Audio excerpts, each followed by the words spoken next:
Hello everyone, मैं बीना भट्ट आप सबका स्वागत करती हूं अपने यूट्यूब चैनल इतिहास अध्ययन में। आप सभी सब्सक्राइबर एवं व्यूअर का बहुत बहुत धन्यवाद। जैसा कि आप जानते हैं, फ्राइडे हमारा जो टर्न होता है, थर्सडे फ्राइडे, वह होता है मिडवल हिस्ट्री से। और आज फ्राइडे है तो आज हमारा मिडवल हिस्ट्री से। और थर्सडे जो कल का वीडियो था वह आप लोगों ने देखा ही होगा, जो ये भक्ति सूफी संत जो था वो उस पर था। और उससे संबंधित 20 क्वेश्चन थे, जो कि 24 क्वेश्चन थे, जिसमें से कि पूरी कोशिश की गई है कि आपके जितने इम्पोर्टेंट क्वेश्चन हो सकते थे उन सबको उसमें कवर किया गया। जो आपके ऑप्शन से संबंधित थे, अलग से जो फैक्ट हो सका है उसको भी हमने डिस्कस किया है। अब आज का हमारा जो वीडियो है वह है प्रांतीय राजवंश, जैसे कि बहमनी और विजयनगर साम्राज्य। और इसके अतिरिक्त आपका ये जौनपुर, बंगाल या उड़ीसा, जो उस समय छोटे छोटे अन्य राज्य भी थे, उन सब से जो भी संबंधित हो सकता है क्वेश्चन इम्पोर्टेंट, हम इस मॉक टेस्ट में डिस्कस करेंगे। तो आइए देखते हैं आज के मॉक टेस्ट का हम पहला क्वेश्चन है, निम्नलिखित में से सर्वप्रथम किस विजयनगर शासक ने सेना में घोड़ों के महत्व को समझा और उसने अरब एवं फ्रांस से घोड़ों को आयात किया और सेना में सर्वप्रथम मुसलमानों की भर्ती की। अब यहाँ तीन चीज़ पर, उस घोड़े के महत्व को समझा, अरब एवं फ्रांस से घोड़ों को आयात किया और सेना में सर्वप्रथम मुसलमानों की भर्ती की। अब आपके सामने ऑप्शन है देवराय प्रथम, देवराय द्वितीय या हरिहर द्वितीय। तो इसका सही उत्तर है आपका देवराय द्वितीय। देवराय द्वितीय जो था वह पहला ऐसा शासक था जिसने अपनी सेना में मुसलमानों को सर्वप्रथम, अगर हम देखें विजयनगर साम्राज्य के पहला शासक था जिसने मुसलमानों को अपनी सेना में भर्ती की और घोड़ों को महत्व समझा, अरब फ्रांस से घोड़ों का आयात किया। अब यहाँ पे आप देखेंगे, और देवराय प्रथम की जो सेना में कम से कम लगभग 10,000 मुसलमान थे जिसकी उसने भर्ती की थी। अब यहाँ पे आप देवराय द्वितीय देखेंगे, इनसे संबंधित भी एक क्वेश्चन बनता है कि किस विजयनगर सम्राट ने 2000 तुर्क धनुर्धारियों की सर्वप्रथम नियुक्ति की थी। यहाँ पे देखिए 2000 तुर्क धनुर्धारियों की सर्वप्रथम नियुक्ति की थी। तो वहाँ पे अगर ये क्वेश्चन होगा तो आपका देवराय द्वितीय होगा।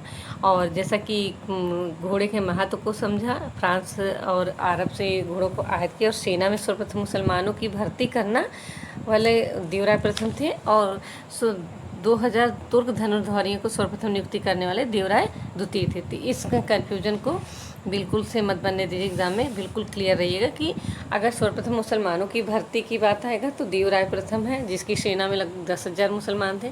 क्योंकि यहाँ से क्वेश्चन पूछेगा कि 2000 धनुर्धारियों की नियुक्ति करने वाला सर्वप्रथम नियुक्ति करने वाला विजयनगर सम्राट तो देवराय द्वितीय होगा। अब यहाँ पे आप देखेंगे कि ये आपका हरिहर द्वितीय, तो हरिहर द्वितीय से भी आपका एक क्वेश्चन बनता है कि यह विजयनगर का पहला शासक था जिसने महाराजा धीराज एवं परमेश्वर की उपाधि धारण की। अब जैसे हरिहर द्वितीय से हमने देखा, यह पहला शासक था जिसने महाराजा धीराज एवं महाराजा धीराज की उपाधि या राज परमेश्वर की उपाधि धारण की थी। तो अगर इसके देखा जाए तो एक उपाधि इसकी और भी थी जो बल्लूर अनुदान लेख में मिलती है, उसे राजव्यास या ब्राज वाल्मीकि भी कहा जाता है।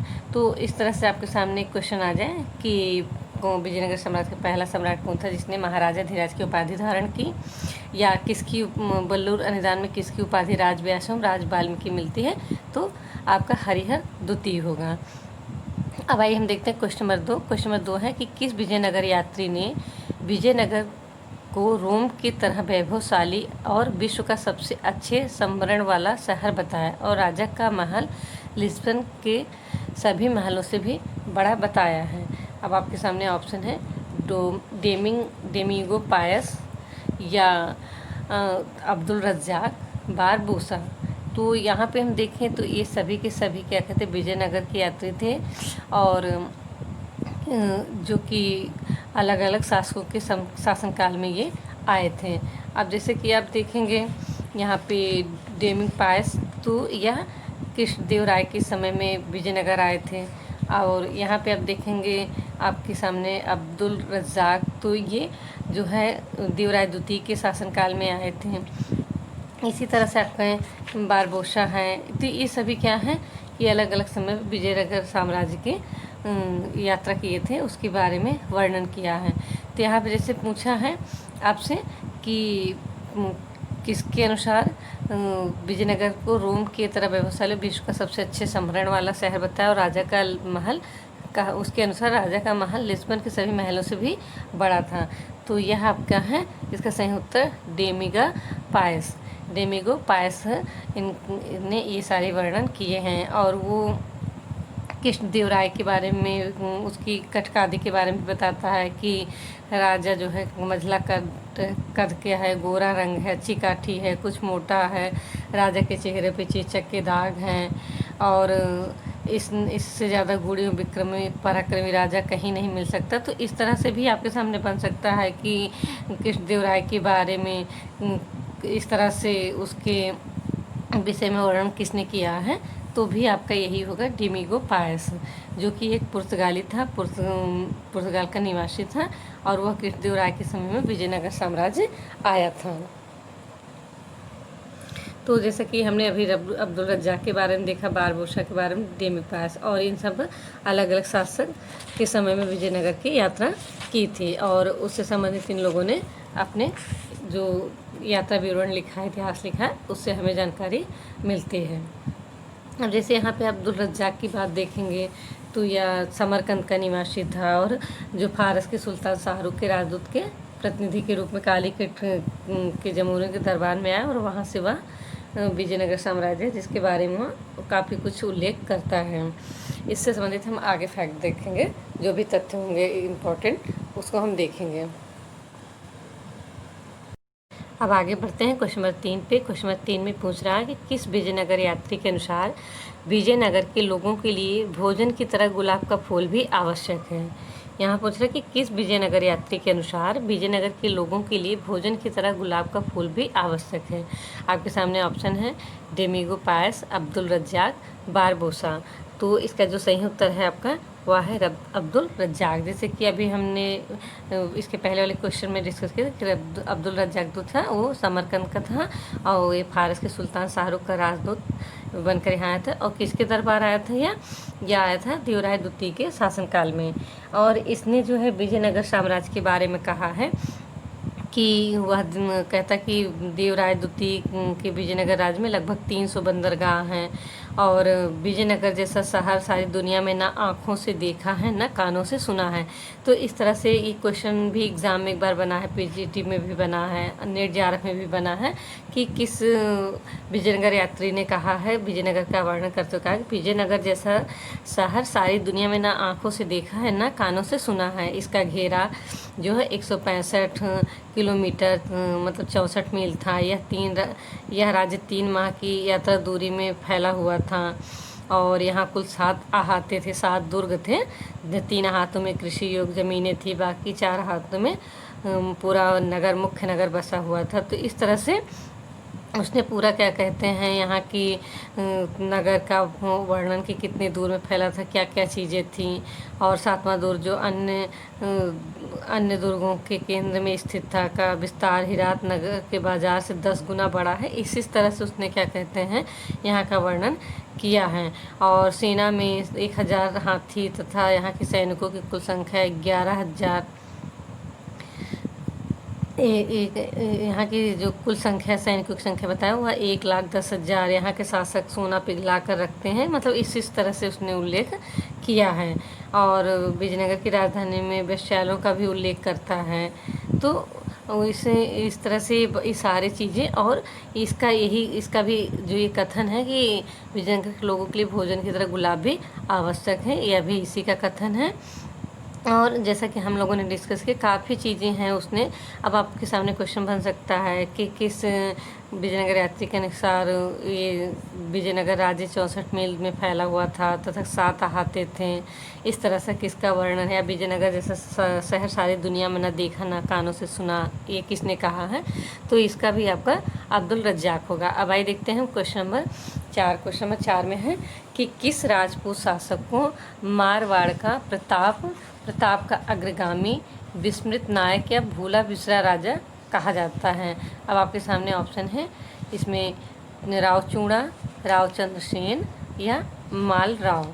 तो यहाँ पे आप देखेंगे कि जो इसका सही उत्तर है आपका वह है आपका रावचंद्र सेन। रावचंद्र सेन जो कि क्या कहते हैं, ये जोधपुर मारवाड़ का शासक था। तो इसे ही मारवाड़ का प्रताप का अग्रगामी, विस्मित नायक या भूला बिसरा राजा कहा जाता है।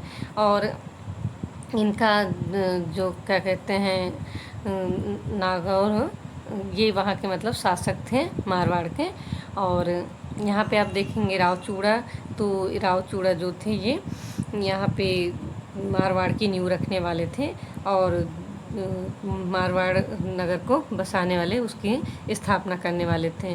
और यहाँ पे देखा जाए कि आपका जैसे यहाँ पे एक क्वेश्चन बनता है मालदेव से कि सर्वप्रथम किस राजपूत राजा ने राजपूत सरदारों को बड़े पैमाने पे बड़ी मात्रा में सरदारों को पट्टे एवं पट्टेधारी प्रथा देने की शुरुआत की।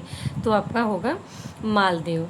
और मालदेव जो है वो मालदेव ने उमादे से विवाह किया, जिसे रूठी रानी या उमादे भी कहा जाता है।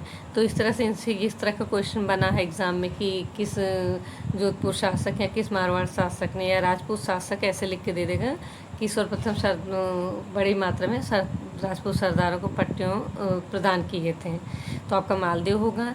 और जोधपुर की स्थापना से संबंधित आ जाए तो आपका रावचूड़ा होगा। और ये जैसा कि क्वेश्चन में है कि मारवाड़ का प्रताप का अग्रगामी, विस्मित नायक या भूला बिसरा राजा कहा जाता, तो रावचंद्र सेन को। तो अब देखते हैं क्वेश्चन नंबर 5। क्वेश्चन नंबर 5 है कि 1535 ईस्वी में चित्तौड़ की किस रानी ने जौहर किया था। आपके सामने ऑप्शन है रानी कर्णवती, रानी पद्मावती, रानी हंसाबाई। तो इसका सही उत्तर है आपका रानी कर्णवती। रानी कर्णवती जो थी इनका ये यहाँ पे जब बहादुर शाह ने क्या कहते हैं चित्तौड़ पर आक्रमण किया, तो रानी कर्णवती ने क्या किया, कर्मवती कहीं रहता है कहीं पे कर्णवती रहता है, ने जौहर किया था, जिसे चित्तौड़ का दूसरा साका कहा जाता है। क्योंकि इससे पहले जो है चित्तौड़ का जो पहला साका था वह हम जैसा कि जानते हैं रानी पद्मिनी ने किया था, जो कि राणा रतन सिंह की पत्नी थी। और जब चित्तौड़ पे अलाउद्दीन खिलजी ने 1303 ईस्वी में आक्रमण किया था, तब ये चित्तौड़ का पहला साका हुआ था। और ये जब 1535 ईस्वी में ये जो वहाँ का जो गुजरात का शासक था बहादुर शाह, उसने जब चित्तौड़ पर आक्रमण किया, तो उसमें क्या है कि रानी कर्णवती ने उसमें अपना जो जौहर किया था, जिसे चित्तौड़ का दूसरा साका कहा जाता है। अब आइए देखते हैं क्वेश्चन नंबर ये आपका 6 है कि निम्नलिखित में से किस अमीर को सुल्तान उस सर्क की उपाधि प्रदान की गई थी, जिसने 14वीं शताब्दी के अंत में जौनपुर के क्षेत्रीय राज्य की स्थापना की। तो आपके सामने ऑप्शन है मलिक सरवर, दिलावर खान लोधी या अबुल मुजफ्फर महमूद। तो यहाँ पे हम देखेंगे इसका सही उत्तर है आपका मलिक सरवर। मलिक सरवर जो कि एक हिजड़ा था। अब हम पहले देखते हैं कि जौनपुर राज्य से संबंधित जौनपुर राज्य जो कि फिरोज शाह तुगलक जो था, जब बंगाल के दूसरे अभियान से लौट रहा था, तब उसने गोमती नदी के तट पर अपने भाई, इससे भी संबंधित आया कि किसकी याद में और किसने जौनपुर की स्थापना की थी। तो अपने भाई जौना खान मोहम्मद बिन तुगलक की स्मृति में उसने जौनपुर एक शहर बसाया था। और इस शहर को क्या कहते हैं, आगे चल के जो साहित्य स्थापत्य कला का विकास हो, तो उसे जौनपुर को सिराजी हिंद कहा जाने लगा। और जैसे यहाँ पे मलिक सरवर है, तो यह एक हिजड़ा था जिसकी उपाधि थी पूर्व का स्वामी, ख्वाजा जहान मलिक सरवर, जिसे शर्की भी कहते हैं।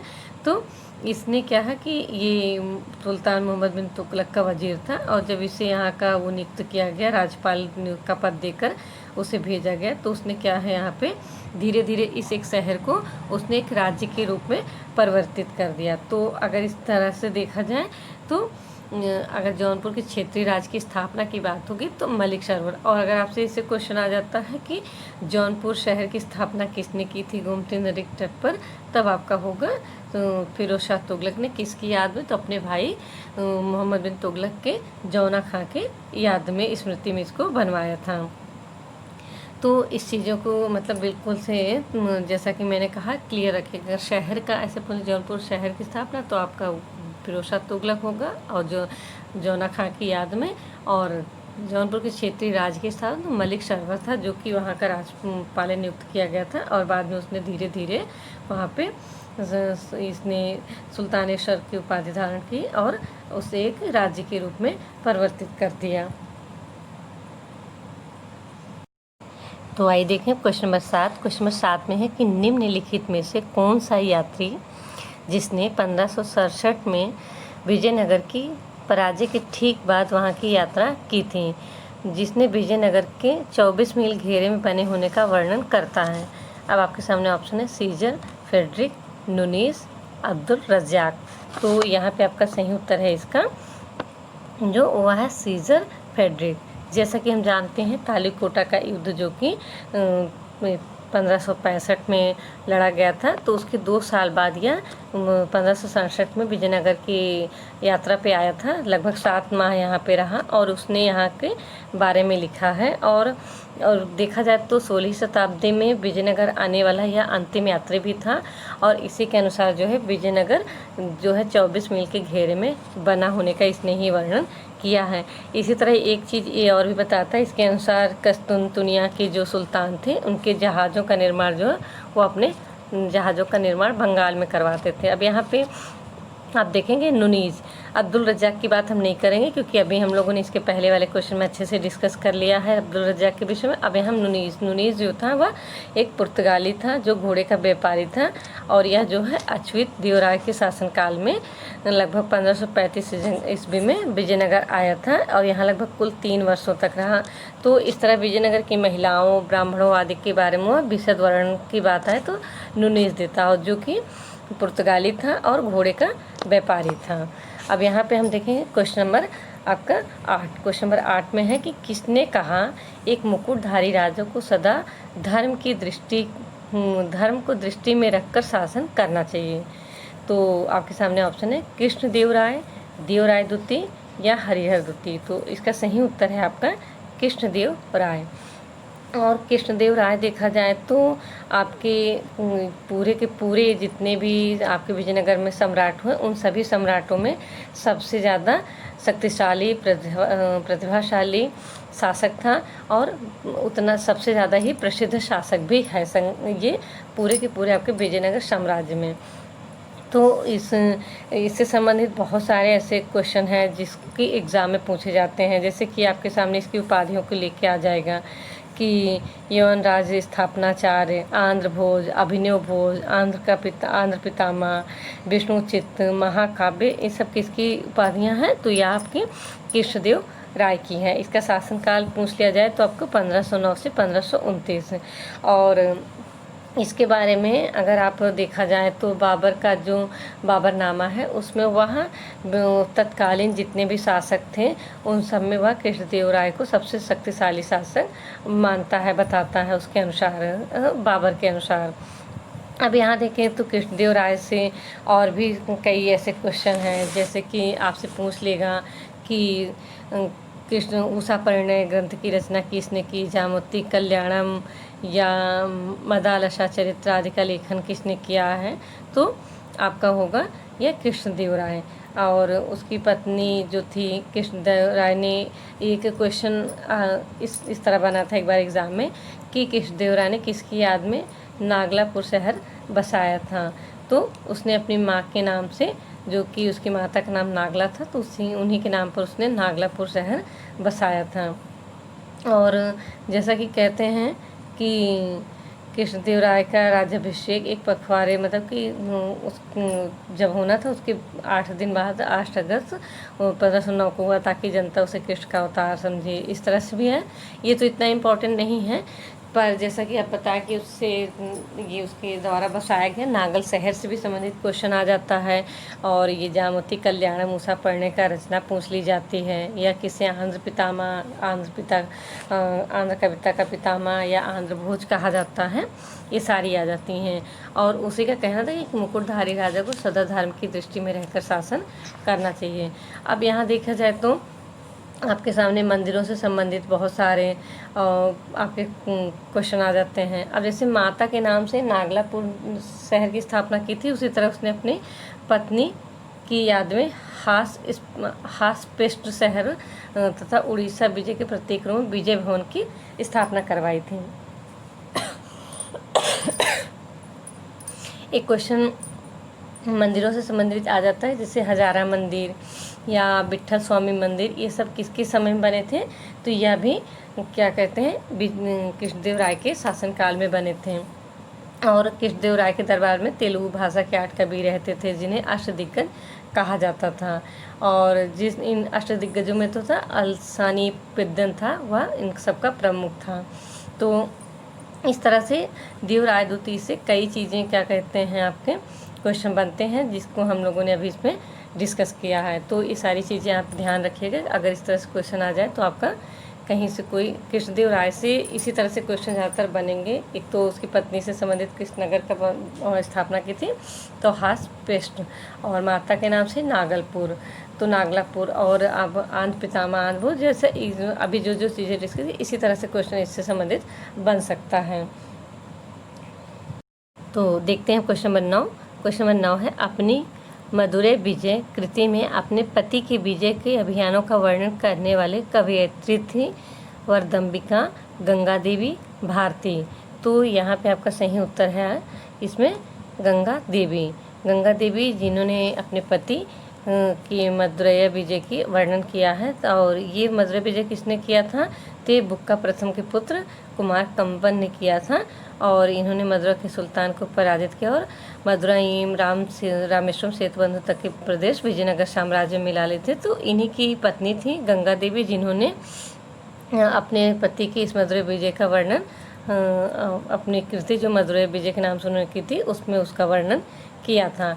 वरदंबिका था तो इनका भी एक है, इन्होंने जो है पुस्तक लिखी थी जिसमें विवाह से संबंधित उल्लेख है। हम इसको आगे देखते हैं और अच्छे से डिस्क्राइब करेंगे। तो आइए देखते हैं हम अब क्वेश्चन नंबर 10। क्वेश्चन नंबर 10 में है कि विजयनगर शासक राम राय के शासन के दौरान विशेष सुविधाएं प्राप्त की थी नाई, शिल्पी, बुनकर। तो आपके सामने इसका सही 3 ऑप्शन है, नाई, शिल्पी, बुनकर। तो इसका सही उत्तर है आपका नाई। जो ये विजयनगर के शासक राम राय थे, जब कृष्णदेव राय की मृत्यु हो जाती है तो उनके समय की बात है, तो वहाँ पे क्या था, उन्होंने जो नाई थे उनको उन्होंने विशेष छूट दे रखी थी। तो इस तरह से आपका इसका सही उत्तर है नाई। और ये जैसे कि अभी हम कह रहे थे ये वरदंबिका, तो इसमें क्या था, तिरुलंबा लांबा ने ही अच्युतदेव राय और उनकी पत्नी वरदंबिका वारदा देवी के विवाह का वर्णन जो किया है वरदंबिका परिणय में किया। तो यहाँ वरदंबिका जो थी वह कौन थी, तो यह थी अच्युतदेव राय और की पत्नी थी, और तिरुलंबा ने ही उसका जो है वरदंबिका नाम से इस रचना की थी, जिसमें इसके विवाह के बारे में जानकारी मिलता है।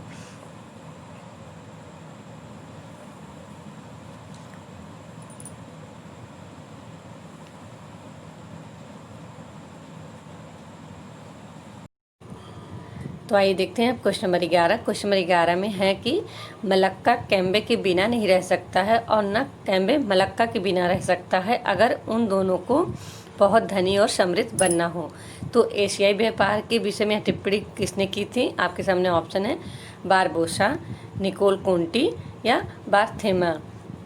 तो इसका सही उत्तर है आपका वह है बारबोसा जो था, यह कथन इसका है। और इसी तरह से एक कथन इससे संबंधित और भी है कि अगर ऐसा आ जाए कि किस विजयनगर यात्री ने कहा कि राजा की ओर से इतनी छूट थी कि सभी अपने अपने धर्मानुसार आचरण करते थे और कभी भी किसी से यह नहीं पूछा जाता था कि तुम ईसाई हो, यहूदी हो, मूर हो, हीथेन हो। समता एवं न्याय जो है सिर्फ शासक द्वारा ही नहीं बल्कि एक दूसरे के प्रति लोगों द्वारा भी इसका पालन किया जाता था। इस तरह का जो कथन है जो बताया गया है वह क्या कहते हैं उस ये भी बारबोसा के द्वारा, जो कि कृष्णदेव राय के विषय में बताता है। और जैसा कि हम देखते हैं कि बारबोसा जो है वह कृष्णदेव राय के शासनकाल में आया था, और डेमिगा पायस जो था वो भी आपका क्या कहते हैं कृष्णदेवराय के शासनकाल में ही आया था। तो इस तरह से आप देखें तो डेमिगा पायस हो चाहे तो आपका बारबोसा, दोनों ही पुर्तगाली थे और दोनों ही क्या कहते हैं कृष्णदेवराय के शासनकाल में ही भारत आए थे। अब यहाँ पे एक ऑप्शन आप देख रहे हैं निकोल कोंटी। तो निकोल कोंटी जो था यह इतावली था और वेनिस इटली का निवासी था, और यह जो था देवराय प्रथम के शासनकाल में आया था। और इसने भी जैसे कि बहुत महत्वपूर्ण है, इससे संबंधित भी कई बार क्वेश्चन पूछे गए हैं। तो इसने भी विजयनगर साम्राज्य के बारे में बताया है। कहता है कि विजयनगर साम्राज्य 60 मील की पराधि में है, यहाँ शस्त्र धारण करने वाले 90,000 सैनिक हैं। भारत का जो राजा है उस समय कृष्णदेवराय भारत के अन्य सभी राजाओं में बहुत शक्तिशाली है। तो इस तरह से ये सारे कथन जो हैं हमें विजयनगर साम्राज्य के बारे में निकोल कोंटी से पता चलते हैं। और बारबोसा जैसा कि अभी 2 कथन था, एक बताया कि राजा कोर से इतनी छूट है और एक मलक्का, ये बारबोसा से संबंधित है। अब यहाँ बारथेमा देखें तो यह भी क्या कहते हैं इटली का ही था, और यह लगभग क्या कहते हैं आपके 502 से 508 के बीच में भारत में रहा और विजयनगर का वर्णन करता है। और इसने भी क्या कहते हैं विजयनगर साम्राज्य के बारे में काफ़ी कुछ लिखा है। तो इस तरह से यहाँ 3 ऑप्शन था, तीनों के बारे में देखा कौन किसके शासनकाल में आया था और किसके द्वारा क्या टिप्पणी की गई है। अब हम देखते हैं क्वेश्चन नंबर 12। क्वेश्चन नंबर 12 में है विजयनगर एवं बहमनी राज्य के बीच झगड़े का जो मुख्य कारण रायचूर दोआब था वह किन नदियों के बीच का क्षेत्र था। यहाँ पे जो कृष्णा एवं तुंगभद्रा के बीच का क्षेत्र था या कावेरी एवं तुंगभद्रा के बीच का क्षेत्र था या कृष्णा एवं कावेरी के बीच का क्षेत्र था। तो इसका जो सही उत्तर है आपका वो है कृष्णा एवं तुंगभद्रा के बीच का क्षेत्र था, जिसे रायचूर दोआब बोलते थे और जो कि इन लोगों के बीच में हमेशा झगड़े का कारण बना रहता था।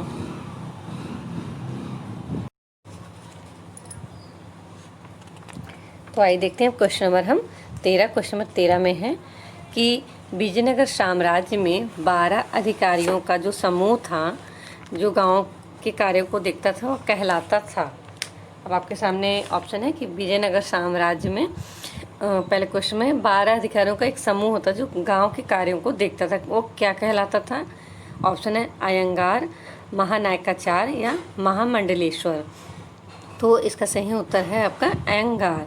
ये जो थे ये 12 अधिकारियों का एक समूह होता था जिन पे गांव की सारे कार्यों की देखरेख उनके निर्वहन का कार्य पूरा देखभाल इनके ऊपर होता था। और इनका जो इनसे संबंधित क्वेश्चन बना है तो एक बार बना था कि इनके पद आनुवंशिक होते हैं या अपने पदों को बेच या गिरवी रख सकते थे। तो इस तरह से इनके बारे में आपसे पूछ लेगा कि क्या क्या इनकी विशेषताएं थी। तो अयंगार जो थे वह जैसा कि 12 अधिकारियों का समूह होता था और गांव के कार्यों को देखना जो जिम्मेदारी होती थी, और ये अपने इनके जो पद होते थे इनकी उसको ये गिरवी भी रख सकते थे, उसको बेच भी सकते थे। तो इस तरह से क्या कहते हैं इनके ये अधिकार थे। अब आइए यहाँ देखते हैं महानायकाचार्य। नहीं, क्वेश्चन नंबर हम पहले 14 देखते हैं जिसमें पूछा गया है आपसे कि विजयनगर साम्राज्य में राजा किसके माध्यम से गाँव पे अपना नियंत्रण स्थापित करता था। तो क्वेश्चन क्या है कि 12 मतलब विजयनगर में जो है कौन सा ऐसा था अधिकारी जिसके द्वारा राजा जो है गाँव और शहरों के बीच में अपना जो बीच में कड़ी का काम करता था उनके बीच में। तो ये था आपका महानायकाचार्य। महानायका जो चार था वह था केंद्र के द्वारा नियुक्त किया जाता था जो कि गांव और केंद्र के बीच में एक संपर्क स्थापित करता था, उनके बीच की अधिकारी होता जो इन दोनों के बीच के कार्यों को देखता था। तो यहाँ पे आपने देखा कि आपसे पूछा महानायकाचार्य या अयंगार, ऐसे इसी तरह से महामंडलेश्वर की पद था जिसके कहते हैं कि उसके शासनकाल में ये लगभग जो देवराय जब अच्युतदेव राय ने न्यायकारों की स्वेच्छाचारिता को रोकने के लिए महामंडलेश्वरों की नियुक्ति की थी। तो सर्वप्रथम अगर पूछा जाए तो महामंडलेश्वरों की नियुक्ति किसके समय में हुई थी, तो अच्युतदेव राय के, जो कि अयंगार थे, उस समय काफ़ी शक्तिशाली हो गए थे। और आगे चल के कहते हैं न्यायकार जो थे, यही सारी चीज़ें विजयनगर साम्राज्य के विघटन का भी कहीं ना कहीं कारण बनी। तो ये उनके बीच में क्या है, उनके जो कार्य स्वेच्छाचारिता को रोकने के लिए ही महामंडलेश्वरों की नियुक्ति की गई थी। अब यहाँ पर हमने 3 अधिकारियों का देखा। एक था आपका अयंगार, जो कि 12 अधिकारियों का एक समूह था, जो कि गांव के कार्यों को देखता था। फिर हमने देखा महानायकाचार्य, जो कि गांव और ये केंद्र के बीच में एक कड़ी का काम करता था, और उसे पर्यवेक्षण का काम करना, एक तरह से देखा जाए तो केंद्रीय प्रतिनिधि था, जो कि इन दोनों के बीच में अपना जो भी कार्य होता था उसको देखना उसका काम था। इसी तरह से आप एक क्वेश्चन बनेगा, यहाँ मैंने क्वेश्चन में शायद नहीं लिखा है कि है, नहीं पता आगे। तो एक न्यायकार व्यवस्था जो थी वो विजयनगर के प्रांतों में तो चलती थी। तो प्रांतों में न्यायकार प्रणाली लागू थी, और यह प्रणाली कहते हैं सर्वप्रथम काकतीय राजवंश में विकसित हुई थी। तो न्यायकार मतलब यहाँ आप देख सकते हैं कि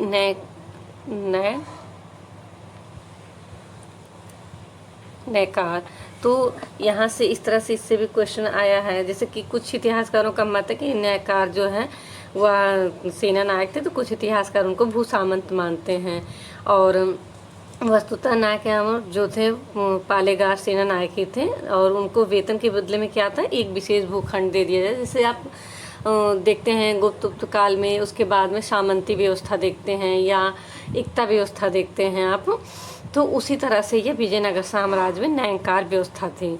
तो उसमें क्या होता था, ये इनको जो भूखंड दिया जाता तो अमरम कहलाता, चूँकि ये उसका उपयोग करते थे, और अमर नायक कहलाते। तो इस तरह से आपको न्यायकार से भी संबंधित क्वेश्चन आ जाए तो उससे संबंधित भी आपको कोई दिक्कत नहीं हो, इसलिए मैंने यहाँ पे इसको लिख के और क्लियर कर दिया कि अगर क्वेश्चन में नहीं भी बनाया है, क्वेश्चन के फॉर्म में नहीं भी है ये, तो आप इसके बारे में जानकारी। अयंकार जो थे वो 12 अधिकारियों का एक समूह था। महानायकाचार्य थे जो आपके, यह तो केंद्रीय प्रतिनिधि होते थे जो गांव और केंद्र के बीच में संपर्क बनाए रखते थे।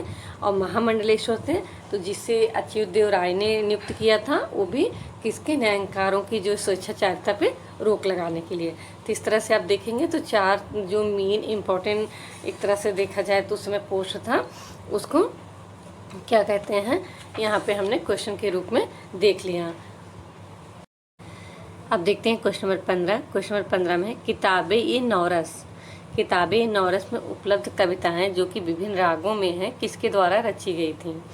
आपके सामने ऑप्शन है इब्राहिम आदिल शाह दुती, अलाउद्दीन हुसैन शाह या अहमद शाह। तो यहाँ पे आप देखेंगे कि 3 नाम दिया है, और यहाँ पे पूछा आपसे कि किताबें नौरस में उपलब्ध कविताएं जो विभिन्न रागों पे हैं किसके द्वारा रची गई हैं। तो इसका सही उत्तर है आपका ये इब्राहिम आदिल शाह। और इब्राहिम आदिल शाह कहते हैं उसका जो बीजापुर का शासक था, उसका इतना उदार दृष्टिकोण का था कि उसकी प्रजा उसे जगत गुरु एवं अबला बाबा निर्धनों का मित्र की उपाधि देती थी। तो इस तरह से आपके सामने क्वेश्चन बन सकता है कि पहले बात आपसे पूछ सकता है कि इब्राहिम आदिल शाह किस वंश से था। तो आदिल शाही था और बीजापुर का शासक था। कहाँ शासक था पूछ सकता है, या उसे जगत गुरु, ये 4 नाम दे देंगे, किससे जगत गुरु एवं अबला बाबा निर्धनों के मित्र की उपाधि दी गई थी। तो आपके सामने इसका भी सही उत्तर होगा इब्राहिम आदिल शाह। अब हम जैसे देखते हैं कि बहमनी राज्य था, तो बहमनी राज्य में क्या था कि जब बहमनी शासक शिबाहुद्दीन महमूद जो था कि जिसका शासनकाल 1482 से 1518 था, कि शासन में क्या था, जो प्रांतीय तरफदार होते थे वो अपनी स्वतंत्रता घोषित करना प्रारंभ कर दिए। और बहमनी वंश से सबसे पहले क्या था कि 1489 में यूसुफ आदिल शाह ने उससे अलग होकर स्वतंत्रता घोषित करके विजयपुर राज्य की स्थापना की थी, जो कि आदिल शाही वंश कहलाता। और उसी वंश का यह शासक था इब्राहिम आदिल शाह, जिसने किताबे नौरस की रचना की थी और जिसकी प्रजा उसे जगत गुरु एवं अबला बाबा निर्धनों के मित्र की उपाधि से विभूषित करती थी। अब यहाँ देखें आप अलाउद्दीन हुसैन शाह। तो अलाउद्दीन हुसैन शाह आप क्या कहते हैं, ये आपके अगर देखा जाए तो बहमनी जो राज्य का संस्थापक था उसका भी नाम है, और उसको क्या कहते हैं, अलाउद्दीन बहमन शाह को क्या कहते हैं, हसन गंगू भी कहा जाता है, जिसने क्या कहते हैं आपके इसमें 1347 ईस्वी में ये बहमनी राज्य की स्थापना की थी। और जो कि बहमनी राज्य आगे चल के उसी से ये जो तरफदार होते थे अलग होके आपका बीजापुर, ये गोलकुंडा, अहमदनगर, बीदर, ऐसे कई राज्यों में डिवाइड हो गया था। तो सबसे पहले उसमें देखें तो यही बीजापुर अलग हुआ। फिर उसके बाद आपका निज़ाम शाह की उपाधि के साथ मलिक अहमद ने मोहम्मद अहमदनगर की निज़ाम शाही वंश की स्थापना की। फिर आपका उसी समय में फतेहुल्लाह इमाद शाह ने बरार में इमाद शाही वंश की स्थापना की। और 512 में जैसे कि कुतुब शाह ने गोलकुंडा की कुतुब शाही वंश की। और 1527 में आपका जो है बीदर था उससे अलग होके आपका बहमनी साम्राज्य को अंत कर दिया। और पूरी तरह से ये 5 तरह से बहमनी राज्य जो है पूरी तरह से डिवाइड हो गया था आपका, जिसमें बीदर, अहमदनगर, बीजानगर, गोलकुंडा, बरार था। तो अब आइए देखते हैं हम क्वेश्चन नंबर 16।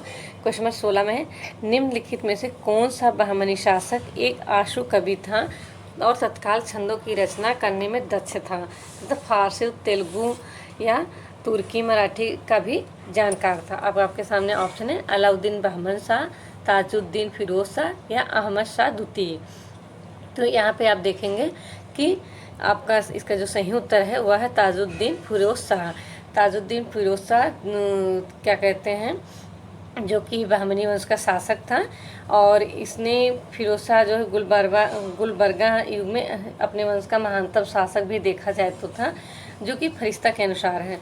तो इस तरह से देखा जाए तो यह एक आशु कवि था। फिरोज शाह कहते हैं योग था एवं विद्वान था, और उसने ओल्ड टेस्टामेंट न्यू टेस्टामेंट दोनों पढ़ रखी थी। उसके साथ में वो अलग अलग भाषाओं का ज्ञाता था। अपनी कहते हैं जो भी उसके अन्य राज्यों की पत्नियां थीं उनसे उनके भाषाओं में बात करता था। इसने दौलताबाद की भीमा नदी फिरोजाबाद नगर के फिरोजाबाद शहर की स्थापना की थी। उसके साथ ही वहाँ पे एक नक्षत्रशाला जंतर मंतर का निर्माण भी करवाया था। तो अगर ये सारे तथ्य आपसे ऐसे दे दिया जाता है एक पैरा बना के कि कौन इन सभी भाषाओं का ज्ञाता था, बहमनी शासक या आशु कवि था जो कि आपका, और फिरोजाबाद नगर की स्थापना भी की थी, नक्षत्रशाला का निर्माण करवाया था। तो ये सारी चीज़ें आपकी ताजुद्दीन फिरोज शाह से संबंधित है, जो कि बहमनी शासक था जिसका शासन काल था आपका 1397 से 1422। और इस बीच में इसने शासन किया था। इसके साथ आपका देवराय द्वितीय का भी युद्ध हुआ था। तो इस तरह से इससे संबंधित कई चीज़ें आपके क्वेश्चन के रूप में आ सकती हैं। और देवराय प्रथम जो है इससे युद्ध में हार गया था, तो इसने क्या किया था, अपनी पुत्री का विवाह इससे कर दिया था। तो और किंतु बाद में उसने ही इसे हरा दिया था। जो है देवराय प्रथम जो है इसको हरा देता है। तो इस तरह से इससे संबंधित आप यहाँ अलाउद्दीन बहमन शाह, तो जैसा कि हम जानते हैं कि 1347 में बहमनी वंश का संस्थापक था, जिसे हसन गंगू भी कहा जाता है। और यहाँ अहमद शाह द्वितीय है, तो ये भी आपके क्या कहते हैं इसका ही बहमनी शासक ही था, जिसका शासनकाल आपका 1422 से 1436 था। और इसकी उपाधि जो थी वली या संती, कहते हैं चिश्ती सूफी के सुदराज के संपर्क में आने के कारण इसे वली या संत भी कहा जाता था। यह किसको कहा जाता था आपका, ये अहमद शाह द्वितीय को, जो कि बहमनी शासक था। ये फिरोज शाह, ताजुद्दीन फिरोज शाह के बाद शासक बनता है वहाँ का।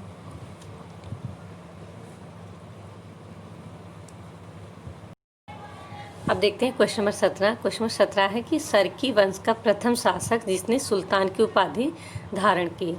आपके सामने ऑप्शन है मुबारक शाह, हुसैन शाह, इब्राहिम शाह।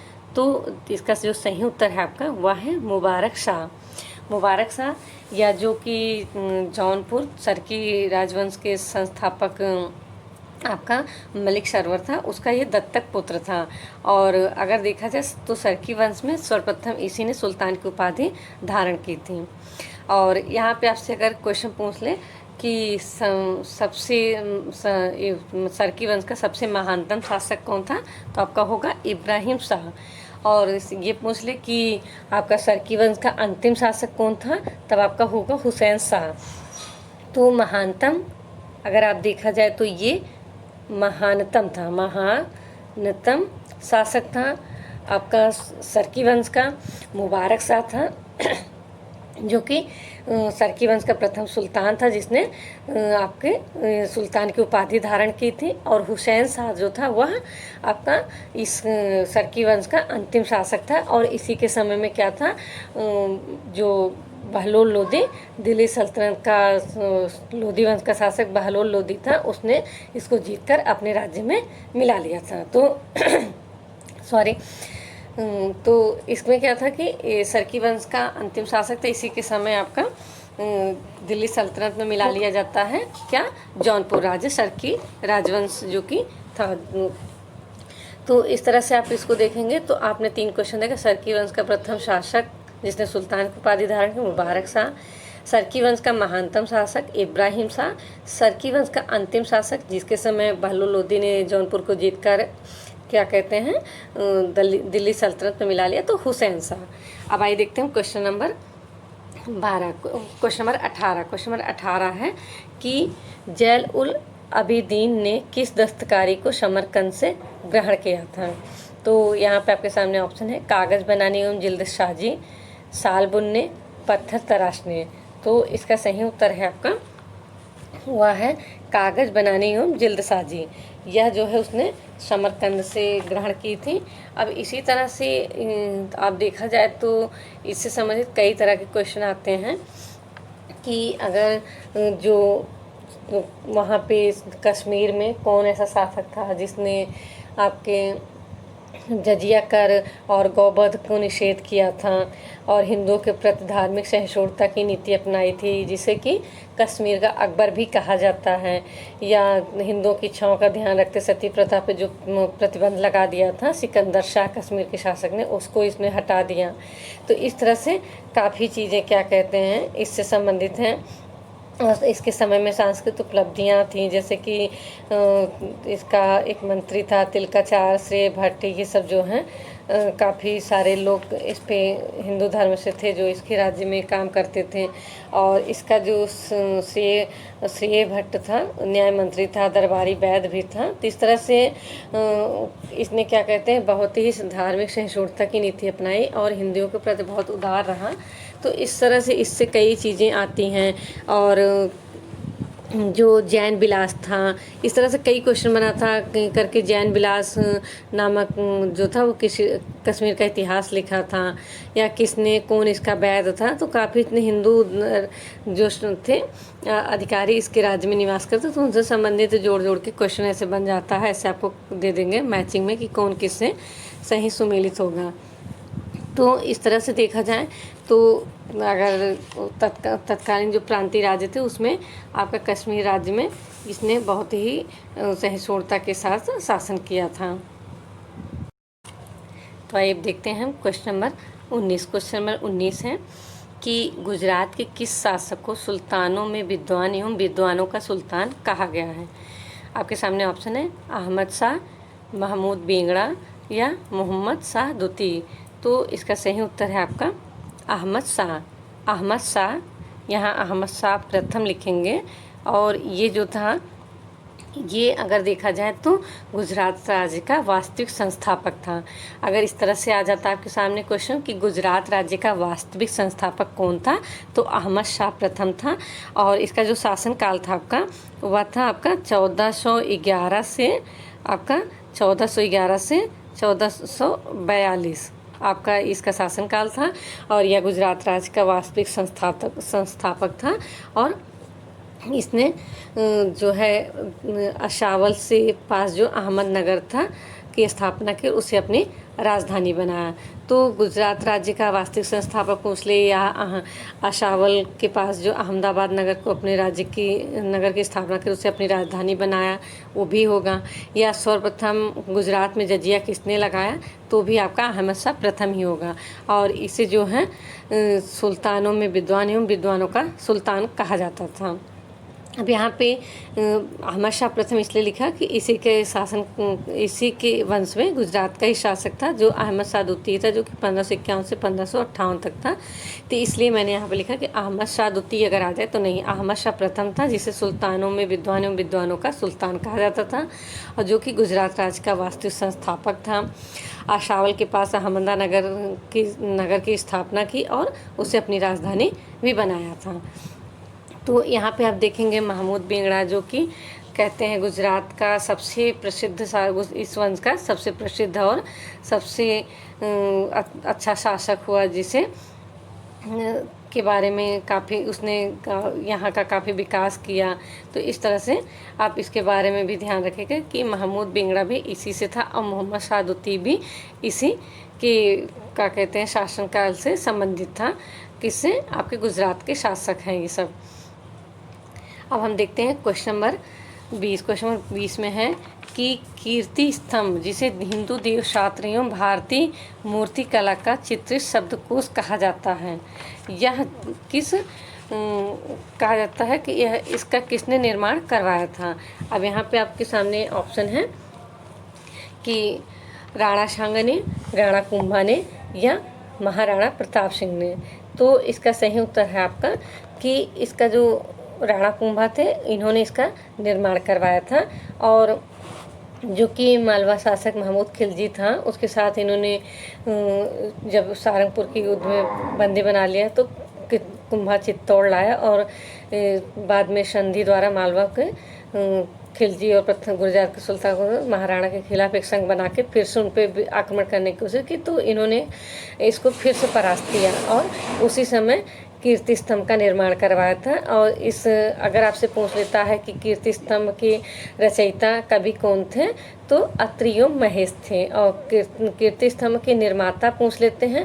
देखिए यहाँ पे कीर्ति स्तंभ की जो प्रशस्ति थी उसके रचयिता पूछेगा तो अत्रि एवं महेश थे। और इससे कीर्ति स्तंभ के निर्माता पूछ लेगा तो जैता एवं उनके दो पुत्र नापा एवं पुंजा थे। और इसे ही हिंदू देवशास्त्र का भारतीय मूर्तिकला का चित्रित शब्दकोश कहा जाता है। कहते हैं कि इस स्तंभ में अरबी में अल्लाह शब्द तीसरी मंजिल पे 9 बार और 8वीं मंजिल पे 8 बार आया है। और इसके जो हैं जैसा कि कहा कि अगर पूछ ले प्रशस्ति के रचयिता तो महेश एवं अत्रि एवं महेश कवि थे। और निर्माता पूछ लेगा आपका कीर्ति स्तंभ के निर्माता तो जैता एवं उनके दो पुत्र नामा एवं पुंजा थे। और इसी तरह से ये एक कुंभलगढ़ प्रशस्ति भी है जो भी वो भी काफ़ी फेमस है, जो कि 1460 में बनी थी, पूर्ण हुई थी। और उसके रचयिता भी कवि महेश ही थे। तो इस तरह से इन सब से संबंधित क्या कहते हैं क्वेश्चन आपको पूछ लेता है। और वो भी क्या है कि राणा कुंभा के द्वारा ही बनवाई गई थी, उन्हीं के शासनकाल में बनी थी। और कुंभलगढ़ प्रशस्ति कहिए या कीर्ति स्तंभ कहिए, उन्हीं के शासनकाल बनी थी। तो कीर्ति स्तंभ जिसे हिंदू देवशास्त्र में भारतीय मूर्तिकला का चित्रित शब्दकोश कहा जाता है। और कहते हैं इस स्तंभ के 9वीं मंजिल पे तीसरी मंजिल पे 9 बार अल्लाह शब्द आया है और 8वीं मंजिल पे 8 बार आया है। और इसके रचयिता फिर से एक बार बोल दे रहे हैं अत्रि एवं महेश थे। और कीर्ति स्तंभ के निर्माता पूछता है तो जैता उसके पुत्र नामा एवं पुंजा थे। तो ये सारी चीज़ें किस, और ये काफ़ी इम्पोर्टेंट क्वेश्चन है आपके एग्ज़ाम के पॉइंट ऑफ व्यू से देखें, और कई बार ये एग्ज़ाम में बना भी है इस तरह का क्वेश्चन।